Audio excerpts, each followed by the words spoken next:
Cuentos de búsqueda y rescate tercer anexo, escrito por Search and Rescue Woods en los foros de Reddit.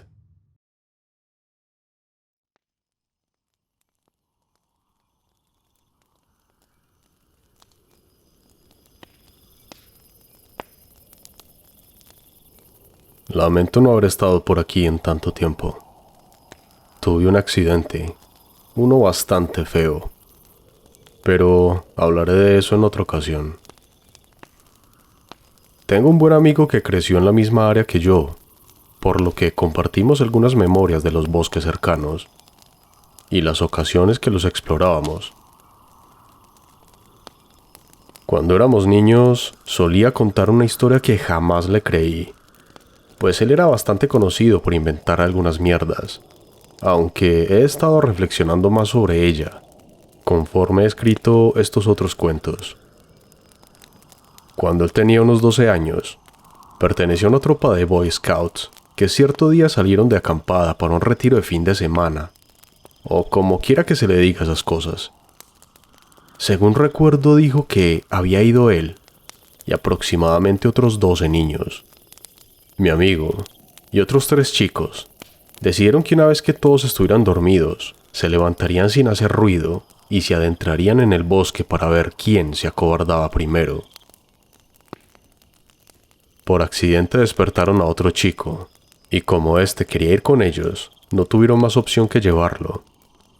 Muy entrada la noche todos salieron, y mi amigo dice que no recuerda exactamente qué tan tarde era, pues no pensó en revisar la hora, pero estimaba que era poco después de la medianoche.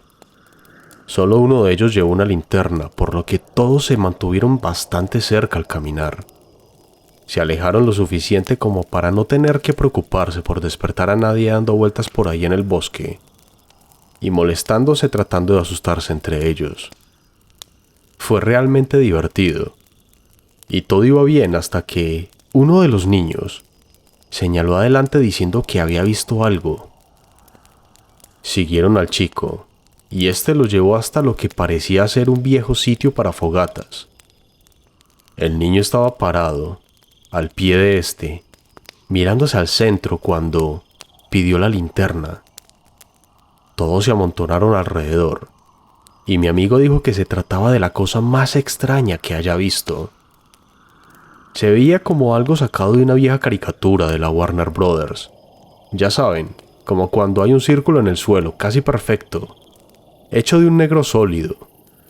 El niño en cuestión se inclinó para tocarlo y comprobar si solo se trataba de un trozo de papel, pero su mano pasó por el agujero sin tocar la tierra. Cuando lo iluminaron con la linterna, se dieron cuenta de que era un túnel casi perfectamente circular, con escalones burdamente tallados a los costados, que bajaban en espiral. El pozo como tal tenía cerca de 1,5 metros de ancho, y el agujero medía casi lo mismo, siendo lo suficientemente grande como para que cupiera un niño pequeño. Hicieron lo típico: gritar hacia adentro, tirar algunas rocas para ver si podían escucharlas tocar el fondo, pero no pudieron ver ni oír dónde terminaba, por lo que la conversación se enfocó en elegir a uno de ellos para que bajara por ahí. Mi amigo rogó porque no lo escogieran a él, y lo tacharon de cobarde. Pero comenta que algo simplemente no estaba bien. Creía que ninguno debería bajar. Sin embargo, el chico de la linterna, quien era como el líder no oficial, se la pasó a mi amigo y se apartó diciendo que sería él quien bajaría a revisar. Entró al agujero y comenzó a descender por los peldaños de una espiral muy pronunciada. El líder indicó que cuando bajara lo suficiente gritaría pidiendo la linterna para que mi amigo la tirara hacia él. Una lógica muy estúpida, pero supongo que el chico solo trataba de demostrar que no estaba asustado. Lo vieron descender manteniendo la luz sobre él hasta que lo perdieron de vista. Eventualmente apenas podían escucharlo, y mi amigo comenzó a pedirle que regresara a la superficie. Cuentan que lo último que le escucharon decir fue algo como: el túnel solo sigue y sigue y sigue. y luego se desvaneció. Ya no podían verlo ni escucharlo. Sin saber qué hacer, pero tampoco sin ánimos de bajar a buscarlo, el resto del grupo esperó cerca del pozo durante horas a aquel chico. Era muy tarde, y como eran tan solo unos niños, en algún momento todos se quedaron dormidos. Cuando despertaron ya era de día, y el círculo se había esfumado. El suelo estaba completamente liso. Entraron en pánico y cavaron lo más profundo que pudieron, pero no había ni rastro del túnel. Mi amigo dijo que no era como si el hoyo hubiera colapsado o se hubiera derrumbado, más bien como si nunca hubiese existido en primer lugar. Corrieron de vuelta al campamento, donde todos ya habían comenzado a notar su ausencia, y le contaron al consejero todo lo que había ocurrido. Por supuesto, el consejero no creyó ni una palabra sobre aquel extraño agujero. No obstante, sin duda podía ver que faltaba un niño y la desesperación de sus compañeros, así que llamó a la policía y comenzaron una investigación. Mi amigo y el resto del grupo guiaron a los investigadores al lugar de los hechos. Hubo una excavación masiva en el lugar, pero jamás encontraron nada. Buscaron kilómetros a la redonda, incluso investigaron a muchos agresores sexuales de la ciudad, en caso de que se tratara de un secuestro, pero nunca encontraron ni un solo rastro de aquel niño.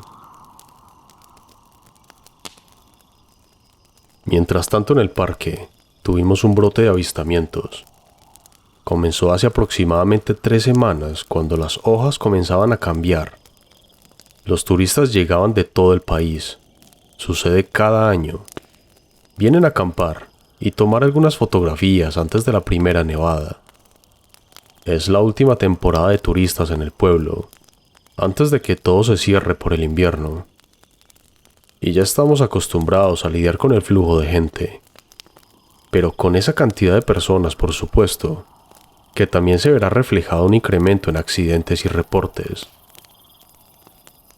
Muchos de estos reportes son los usuales avistamientos de osos pie grande, pumas e incluso de asesinos seriales. Esto acompañado con las usuales llamadas sobre incendios, incidentes con armas de fuego, comportamiento descontrolado y accidentes que requieren primeros auxilios. No puedo recalcar lo suficiente cuán mundanos son la mayoría de nuestros días en lo que a eventos inusuales se refiere. Pueden pasar meses, incluso años, sin ningún gran incidente. Una vez aclarado esto, y como dije, al parecer estamos en medio de un brote. Durante las últimas 3 semanas, hemos tenido más reportes inusuales que los últimos 8 meses. Tal vez sea porque las personas están poniendo atención, pero ¿no es igualmente posible que la gente esté histérica? Quizás solo quieren ver cosas raras porque han escuchado de ellas y quieren contar sus propias historias. Probablemente muchos de esos reportes son solo eso. Sin embargo, este es uno de los que caen en el pequeño porcentaje de reportes que no podemos archivar y descartar como simple coincidencia, pues es de los pocos casos con evidencia física. El otro día recibí una llamada sobre un posible avistamiento de un cuerpo y salí a revisarlo. Las personas que llamaron me estaban esperando cerca del camino, una madre y sus 2 hijas. Una de las chicas, la más alta, a quien llamaré MK, hablaba de cómo identificó inmediatamente los huesos de un humano y dejó en claro que no habían movido absolutamente nada. La más pequeña, de un cabello color verde brillante, a quien llamaré SK, estaba callada. Le pregunté si había visto algo. Era evidente que estaba alterada por la experiencia y no dijo mucho. MK explicó que había estado caminando por ahí para hacer un poco de reconocimiento. No le pregunté a qué se refería con eso. Continuó explicando que estaban buscando cualquier cosa inusual. Su madre interrumpió aclarando que no buscaban problemas, Habían escuchado de cosas que sucedían en el bosque y lo habían usado de excusa para salir y caminar en el parque antes del invierno.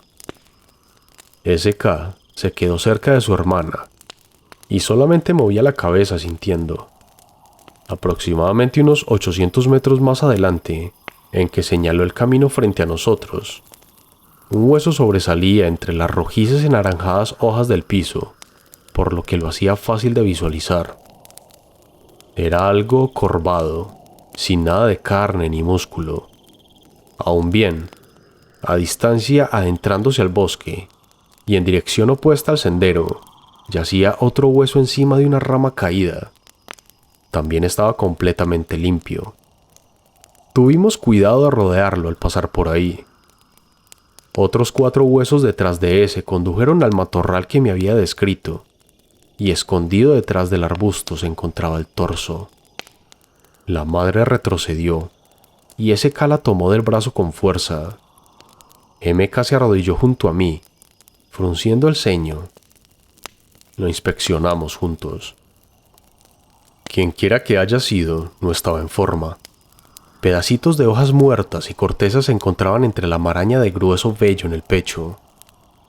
Después de una breve inspección del área, ambos estábamos seguros de que el resto del hombre no estaba cerca. El torso había sido cercenado desde un poco por debajo de las axilas, hasta un poco antes de la última costilla. Pero eso no es todo, mire. MK se puso de pie y tomó una rama la cual usó para levantar la carne. Al hacerlo pudimos echar un vistazo a la cavidad del cuerpo, notando que el torso estaba completamente hueco. Las costillas restantes colgaban libremente. No estaban adheridas a nada. La espina dorsal había desaparecido. La herida no dejó rastros de sangre y fue hecha a la perfección. Precisión quirúrgica. Revisamos los cortes, los cuales eran imposiblemente limpios y perfectos. No había marcas de ningún tipo de arma o herramientas, ni un solo moretón. Aparte de lo obvio, no era claro por qué había muerto este hombre. MK empezó a ofrecer algunas de sus teorías, desde equipamiento altamente especializado hasta la idea de una especie de láser frío. Entonces, escuchamos una pequeña voz. ¿Por qué mientes? Era la niña SK. Su hermana mayor le dio la vuelta al palo entre sus manos antes de romperlo y tirarlo. Me puse de pie y miré a la pequeña. Seguía abrazada al brazo de su madre. Ambas lo hacían con fuerza. Fueron las escaleras. Por eso estamos aquí afuera. La niña miró a los árboles. Eso es lo que lo hizo, ¿verdad? Es como con aquella mano y ese árbol. Tenía los ojos llorosos, abiertos de par en par. ¿No es eso lo que fue? Podía sentir la mirada de MK a mis espaldas. Vámonos, dije finalmente. No podemos estar aquí. La cara de SK se tensó y se dio la vuelta, guiando a su madre rápidamente de regreso al camino. MK no la siguió. ¿Eso es todo?, me preguntó. No lo dejarás así, ¿verdad? Vámonos, dije de nuevo. Entonces se apresuró y pasó a mi lado con una mirada furiosa. Se adelantó dejando a su madre y hermana atrás. Las acompañé de regreso al auto llevándolas cuidadosamente fuera del parque, sin dejar que me detuvieran. Antes de irse SK, la pequeña se giró hacia mí otra vez. Tenía razón, ¿no? Fueron las escaleras. No contesté. Me miró por un momento antes de subir a su auto. Luego, desde el interior, se quedó observándome por la ventana, mientras se alejaba hasta que desapareció en la distancia.